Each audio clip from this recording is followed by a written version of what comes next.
కొత్త సంవత్సరంలోకి అడుగుపెట్టాం. అందరూ కూడా ఎవరి రాశి ఫలాలను వాళ్ళు చూసుకునే ఉంటారు. మరి అందులో చాలామందికి ఏలినాటి శని, అష్టమ శని, అర్ధాష్టమ శని ఉండే ఉంటాయి. మరి శని ప్రభావం ఉన్నవాళ్ళు తప్పనిసరిగా వారు ఆయనను శాంతింపజేస్తూ అనుగ్రహం పొందడానికి ప్రయత్నిస్తూ ఉంటారు.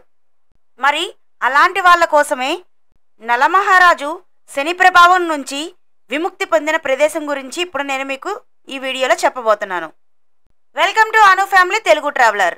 చాలా పురాతనమైన ఆలయం, అంటే సుమారుగా 3000 సంవత్సరాల పూర్వమే నిర్మించిన ఆలయం. దక్షిణ భారతదేశంలో అత్యంత శక్తివంతమైన దేవాలయాలలో ఒకటి.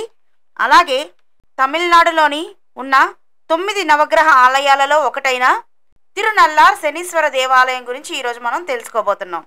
ఈ ఆలయం ఎక్కడ ఉంది, ఏ విధంగా చేరుకోవాలి, ఈ ఆలయానికి వెళ్ళిన తర్వాత మనం ఏమి చేస్తే మనం శని ప్రభావం నుండి బయటపడతామో తెలుసుకుందాం. నల అంటే నలుడు, ఆరు అంటే విముక్తి అని అర్థం.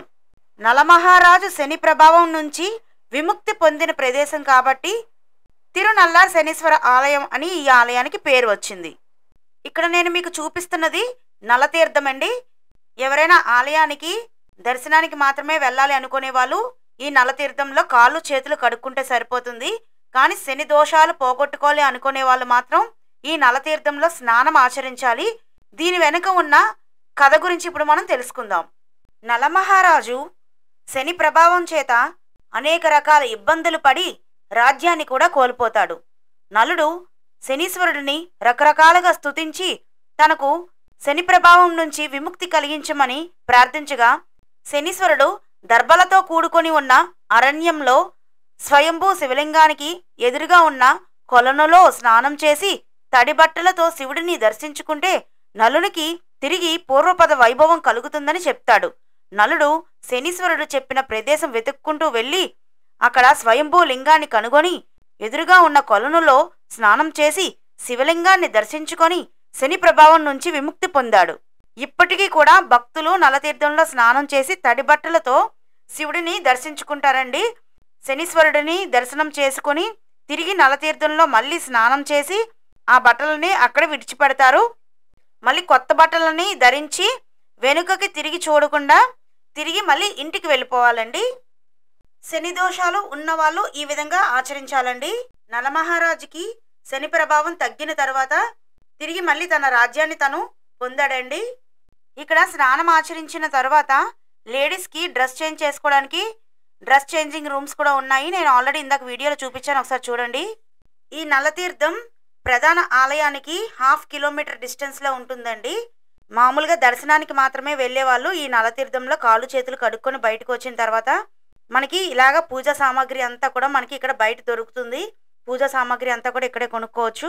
అలాగే కుడివైపుకి ఒక చిన్న ఆలయం కూడా ఉంటుంది. ఇక్కడ దర్శనం చేసుకున్న తర్వాత మనకి అక్కడ కొబ్బరికాయలు అమ్ముతున్నారు. ఆ కొబ్బరికాయలని కొనుక్కొని ఇక్కడ మేము ఏ విధంగా చేసామో మీకు చూపిస్తాము. అక్కడ మాకు వాళ్ళు ఆ విధంగా చేసుకోవాలని చెప్పారు, అందుకే మేము ఆ విధంగా అక్కడ చేసుకున్నాము. కొబ్బరికాయని కొనుక్కొని దాని మీద కర్పూరం వెలిగించుకొని ఎవరైతే ఇంటి పెద్ద ఉన్నారో వాళ్ళు మొత్తం అందరికీ కూడా ఈ విధంగా కొబ్బరికాయని తిప్పాలండి. నేను ఇక్కడ మీకు వీడియోలో చూపిస్తున్న విధంగా ఇలా చేసిన తర్వాత వాళ్ళు కూడా ఆ విధంగా చేసుకొని ఇక్కడ చూశారు కదా కొబ్బరికాయలని విసరాలి, గట్టిగా విసిరితే అవి పగులుతాయి.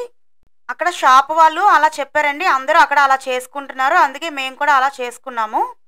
నలతీర్థం నుండి ఆలయానికి నడుచుకొని వెళ్ళలేని వాళ్ళు ఒక 1/2 కిలోమీటర్ డిస్టెన్స్ ఉంటుంది కాబట్టి ఆటోలు ఉంటాయి, మీరు ఆటో ఎక్కి వెళ్ళొచ్చు. ఒక 50 రూపీస్ అలా తీసుకుంటారు. ఇక్కడ షాపింగ్ కూడా చాలా ఎక్కువ ఉంటుందండి. చూపించాను కదా మీకు. ఇక్కడ ప్రధాన దైవం శివుడేనండి. స్వామివారు దర్భరణేశ్వరుడుగా పిలువబడుతున్నాడు. స్వామివారిని దర్శించే సమయంలో భక్తులు దర్భలను ముడివేస్తూ ఉంటారండి. ఈ విధంగా చేయడం వలన శని దోషాలు నివారించబడతాయని భావిస్తారు. గర్భగుడిలోని దర్భరణేశ్వరుని పేరుతో పూజలు అందుకునేది ప్రధాన దైవం శివుడే అని చెప్పాను కదండి. ఇక్కడ శివలింగం చాలా పెద్దది ఉంటుంది. అలాగే గర్భగుడికి ఆనుకొని ఎడమ వైపున చిన్న మందిరంలో శనీశ్వరుడి మందిరం ఉంటుంది. అమ్మవారి మందిరం కూడా ఎడమ వైపునే ఉంటుంది. శనీశ్వరుడిని దర్శించుకున్న తర్వాతే అమ్మవారిని దర్శనం చేసుకోవాలండి. ఇక్కడ అమ్మవారు పార్వతీదేవి ప్రాణేశ్వరిగా పూజలు అందుకుంటున్నారండి. ఇక్కడ శనీశ్వరుడు పరమేశ్వరుడికి ద్వారపాలకుడిగా ఉంటాడని చెబుతారు. ఇక్కడ స్వామివారికి నిత్య అభిషేకాలు జరుగుతూ ఉంటాయండి. అలాగే పూజారులు తైలాభిషేకాలు కూడా నిర్వహిస్తారు. ఇక్కడ మనకి పూజా సామాగ్రి అంతా దొరుకుతుందండి. నేను ఇక్కడ మీకు చూపిస్తున్నాను కదా, ఇక్కడ మనం కొనుక్కొని వెళ్ళొచ్చు. అలాగే షాపింగ్ కూడా చాలా ఎక్కువ ఉంటుందని చెప్పాను కదా. అలాగే లేడీస్కి కావాల్సిన ఐటమ్స్ కూడా, జ్యువెలరీ ఇలాంటివి కూడా ఇక్కడ చాలా దొరుకుతున్నాయి. స్థల పురాణం తెలుసుకునే ముందు ఈ ఆలయం ఎక్కడ ఉంది, ఏ విధంగా చేరుకోవాలో తెలుసుకుందాం.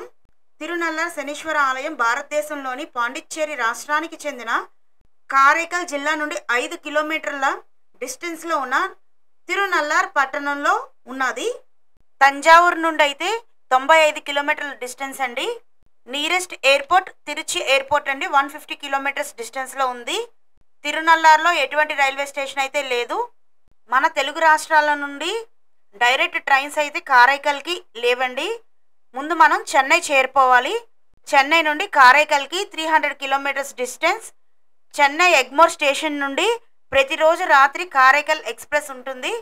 అది ఎక్కితే మార్నింగ్ 5 కల్లా మనం దిగిపోతాము. కారైకల్ నుండి తిరునల్లార్కి 5 కిలోమీటర్స్ డిస్టెన్స్. 5 అంతస్తుల గోపురంతో చాలా విశాలమైన ఆలయం అండి ఇది. ఇక్కడ చూడండి, టెంపుల్ మినియేచర్ ఇక్కడ ఉంది, చూపిస్తున్నాను మీకు. మనం టెంపుల్ లోపలికి ఎంటర్ అయిన తర్వాత వీడియోస్ తీయడానికి వాళ్ళైతే అసలు అలౌ చేయలేదు. ఎంతవరకు నాకు అవకాశం ఉందో నేను అంతవరకు మీకు నేను చూపిస్తున్నాను. ఇప్పుడు స్థల పురాణం తెలుసుకుందామండి.